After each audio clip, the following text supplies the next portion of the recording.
Assalamualaikum warahmatullahi wabarakatuh. Perkenalkan, nama saya Hanmiliani, NIM 20820202077.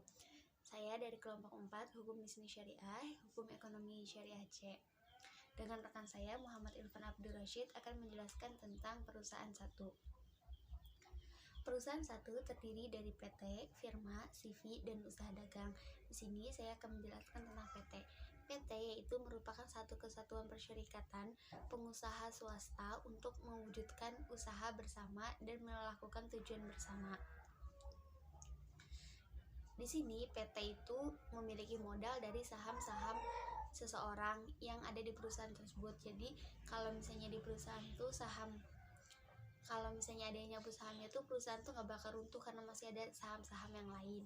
Nah, dijelaskan juga dalam Undang-Undang Nomor 40 Tahun 2007 kalau misalnya PT itu merupakan sesuatu yang paling banyak dibikin usaha sama orang-orang. Karena apa? Dijelaskan juga dalam definisi PT dalam Undang-Undang Nomor 40 Tahun 2007, yaitu perseroan terbatas adalah badan hukum yang didirikan berdasarkan perjanjian yang melakukan kegiatan usaha dengan modal dasar yang seluruhnya terbagi dalam saham dan memenuhi persyaratan yang ditetapkan dalam undang-undang ini serta peraturan pelaksanaannya.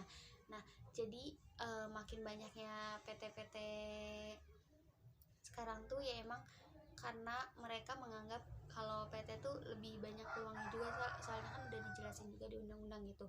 Nah, ciri-ciri PT tuh biasanya PT didirikan untuk mencari keuntungan. Terusnya tuh PT tuh mempunyai fungsi komersial di ekonomi. Soalnya kan kalau PT kan besar, jadi tuh bakal banyak tuh sebagai tempat untuk orang nyari kerja, apa itu tuh lebih memungkinkan banyak di PT gitu. Terus yang selanjutnya yaitu ciri-ciri PT yaitu setiap rapat umum pemegang saham tuh, setiap rapat umum itu dipegang oleh pemegang saham tertinggi. Jadi tuh orang yang paling banyak nanam saham di perusahaan itu merupakan orang yang paling tinggi di perusahaan tersebut. Nah, terusnya tuh setiap pemegang saham memiliki tanggung jawab atas perusahaan sebanyak modal saham yang digunakan. Nah, PT juga dipimpin oleh direksi. Selanjutnya yaitu firma. Firma yaitu merupakan bentuk hukum perusahaan di Indonesia. Di Indonesia terlahir perseroan. Nah, jadi firma tuh perusahaan yang didirikan oleh 2 orang atau lebih, yang mana perseorang itu dengan mendirikan itu tuh biar mendapat tujuan bersama dan laba, di mana biaya pendiri sekaligus pemilik merangkap sebagai manajemen.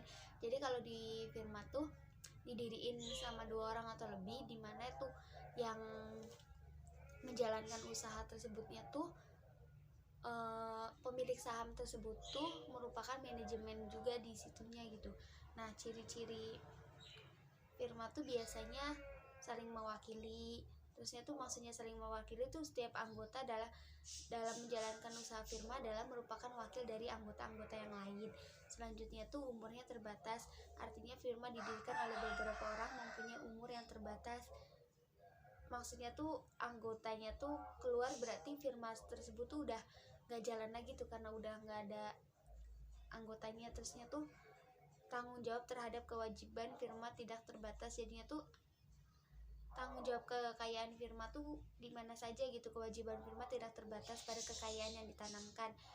Kan kalau misalnya di PT kan tadi kan perusahaan tertinggi pemegang tertinggi kan ada di orang yang nanam saham tertinggi. Kalau di firma tuh nggak terbatas, jadi tuh semuanya tetap memiliki hak yang sama gitu. Nah, terusnya tuh kepemilikan bersama, yang ini kan yang tadi udah jelasin, jadi kan nggak saling satu ini pemilik tertinggi tapi tetap menjadi pemilik bersama gitu.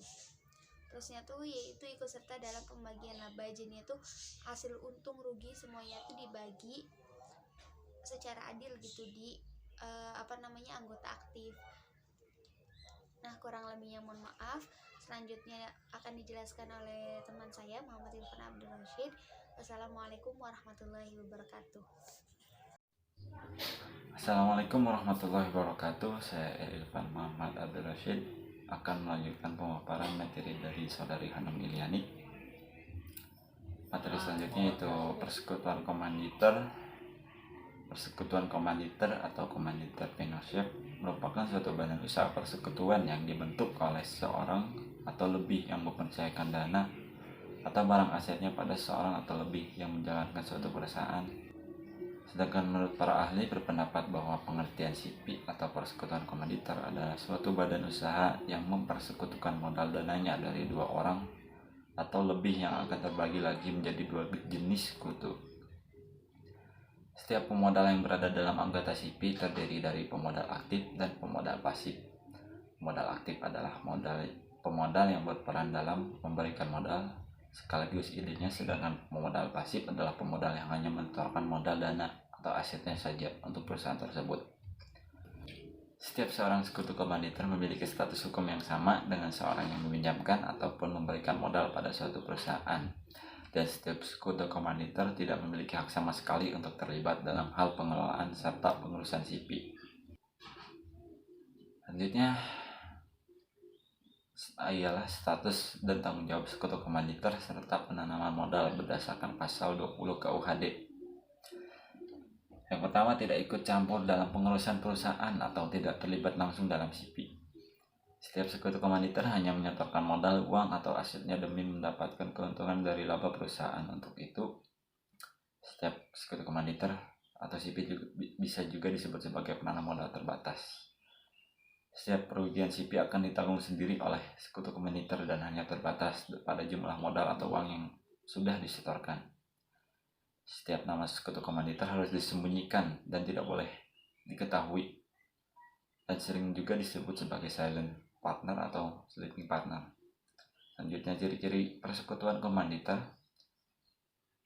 Yang pertama, setiap sekutu aktif atau sekutu komplementer atau pengurus adalah pihak sekutu yang akan menjalankan operasional perusahaan dan memiliki hak untuk menjalankan bentuk perjanjian dalam pihak ketiga. Setiap sekutu pasif atau sekutu komanditer yang tidak kerja adalah sekutu yang hanya menyetorkan modal dalam perusahaan SIPI. Setiap sekutu aktif yang seringkali disebut sebagai persero kuasa, persero pengurus, atau persero aktif yang artinya mereka berperan sebagai sekutu yang memiliki tanggung jawab penuh atas kelangsungan hidup perusahaan. Sekutu komanditer juga memiliki status hukum yang sama seperti halnya seorang yang menyetorkan modalnya atau pada suatu perusahaan yang nantinya mereka bisa mendapatkan keuntungan dari modal yang disetorkannya tersebut. Materi selanjutnya yaitu usaha dagang. Usaha dagang ialah bentuk usaha yang kegiatan utamanya adalah memberi barang dan menjualnya kembali dengan tujuan memperoleh keuntungan tanpa merubah kondisinya barang yang dijual. Pelaku usaha dagang biasanya disebut dengan pedagang dan sebagian besar bentuk fisik dari usaha dagang adalah toko. Keuntungan dari bentuk usaha dagang adalah fleksibilitas usaha dan barang yang diperjualbelikan. Selanjutnya, ciri-ciri usaha dagang. Ciri-ciri perusahaan dagang memiliki dua ciri utama yang dapat dilihat dari usaha yang dilakukan dan kegiatan akuntansinya.